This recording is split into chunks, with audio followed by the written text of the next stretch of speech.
Salut à tous les collègues. Une petite vidéo aujourd'hui pour vous expliquer comment on branche un régulateur de tension 12 volts. Je m'explique. Vous vous rappelez, j'ai acheté cette télé chez Electrodépôt, la marque Height One, la marque de Electrodépôt. Et cette télé, en fait, j'ai remarqué que, elle marchait un coup sur deux.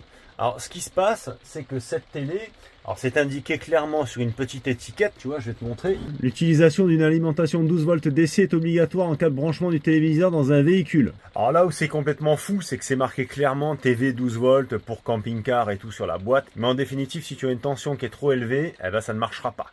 Donc ce qu'il faut pour réguler la tension, il faut que tu mettes un régulateur de tension.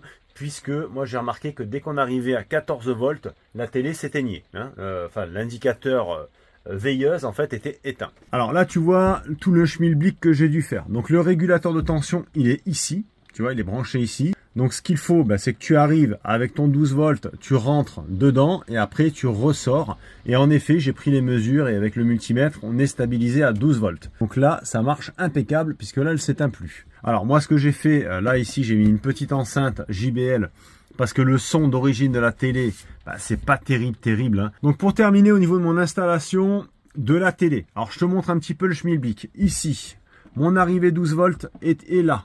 On arrive, on rentre ici sur le rouge et noir. On rentre là, donc en 14 volts. On ressort ici, régulé en 12 volts. Bon, moi je l'ai fixé ici, puisque c'était quand même l'endroit le plus approprié, puisque c'est là où on est le plus près de la prise.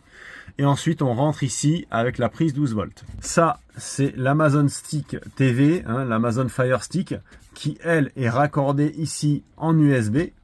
Et comme il me fallait un autre USB pour alimenter l'enceinte et pas être embêté à l'enlever pour pouvoir la recharger, là au moins elle rechargera en permanence. Donc j'ai tiré un deuxième USB. Alors tu vois ici, c'est les prises qu'on a d'origine, les fameuses petites prises qui servent à rien. Donc là on a une prise 220. Là ici, donc j'ai mis deux USB. Ça c'est celle qui va alimenter mon enceinte. Et en haut, la prise allume-cigare pour la télé. En effet, cette télé, alors si vous la prenez, c'est vrai qu'elle n'est pas chère, elle est bien, l'image est très bonne. Mais voilà, il faut stabiliser la tension pour la descendre à 12 volts.